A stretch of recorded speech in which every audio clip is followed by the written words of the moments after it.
നാടിന്റെ ആകെ വേദനയായ ആലൻ ഷെറിൻ എബ്രഹാം എന്ന 10 മാസം മാത്രം പ്രായമുള്ള കുഞ്ഞിന്റെ അവയവങ്ങൾ തിരുവനന്തപുരത്ത് എത്തിച്ചു. സംസ്ഥാനത്ത് ഏറ്റവും പ്രായം കുറഞ്ഞ അവയവദാതാവായ ആലനിലൂടെ 5 കുഞ്ഞുങ്ങൾക്കാണ് പുതുജീവൻ ലഭിക്കുക. ഇൻക്വസ്റ്റ് നടപടികൾക്ക് ശേഷം ബന്ധുക്കൾക്ക് കൈമാറിയ ആലന്റെ ഭൌതിക ശരീരത്തിന് ആദരമർപ്പിച്ച ശേഷമാണ് ആശുപത്രി അധികൃതർ ബന്ധുക്കൾക്ക് കൈമാറിയത്. മണിക്കൂറുകൾ മുൻപ് വരെ ആ കുഞ്ഞു മാലാഖയെ അധികം ആരും തിരിച്ചറിഞ്ഞിരുന്നില്ല. പത്തനംതിട്ട മല്ലപ്പള്ളി സ്വദേശികളായ പിതാവ് അരുണിനും മാതാവ് ഷെറിനും ഉറ്റവർക്കും ഉള്ളുപിടയുന്ന വലിയ നോവായിരുന്നു അവൾ.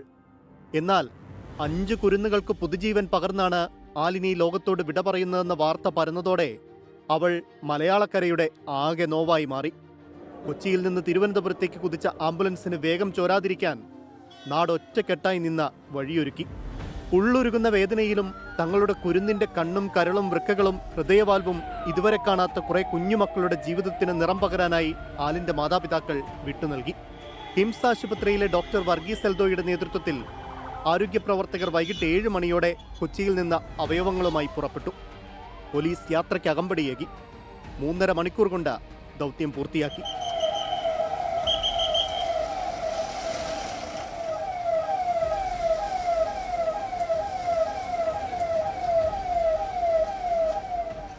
ദൗത്യം വിജയിപ്പിക്കാൻ ജനങ്ങളും പോലീസും ഒന്നിച്ചു കൂടെ നിന്ന ആംബുലൻസ് ഡ്രൈവർ.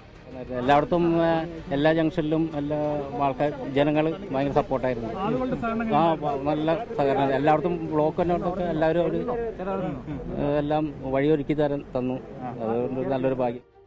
കഴിഞ്ഞ 5-ാം തീയതിയാണ് മാതാവിനൊപ്പം സഞ്ചരിക്കുകയായിരുന്ന 10 മാസം മാത്രം പ്രായമുള്ള ആലിൻ അപകടത്തിൽപ്പെടുന്നത്. തുടർചികിത്സ ഫലം കാണാതെ വന്നതോടെ മസ്തിഷ്ക മരണം സംഭവിച്ച ആലിന്റെ അവയവങ്ങൾ ദാനം ചെയ്യാൻ മാതാപിതാക്കൾ തീരുമാനിക്കുകയായിരുന്നു. ഇൻക്വസ്റ്റ് നടപടികൾ പൂർത്തിയാക്കിയ ഭൗതിക ശരീരം കോട്ടയം മെഡിക്കൽ കോളേജിലേക്ക് മാറ്റി. ആലിന്റെ ഭൗതിക ശരീരം കൈമാറുന്നതിന് മുൻപ് ആശുപത്രി അധികൃതരുടെ ഗാർഡ് ഓഫ് ഓണർ. പോസ്റ്റ്മോർട്ടം നടപടികൾക്ക് ശേഷം ശനിയാഴ്ച ആലിന്റെ മൃതദേഹം ബന്ധുക്കൾക്ക് കൈമാറും. 24 കൊച്ചി. ലോകത്തെവിടെയായാലും ഏത് സമയത്തും 24 വാർത്തകളും ഓഗ്മെന്റഡ് റിയാലിറ്റി പാക്കേജുകളും എക്സ്പ്ലെയിനറുകളും വിശദമായി കാണാൻ ഞങ്ങളുടെ യൂട്യൂബ് ചാനൽ നിങ്ങൾക്ക് സബ്സ്ക്രൈബ് ചെയ്യാം.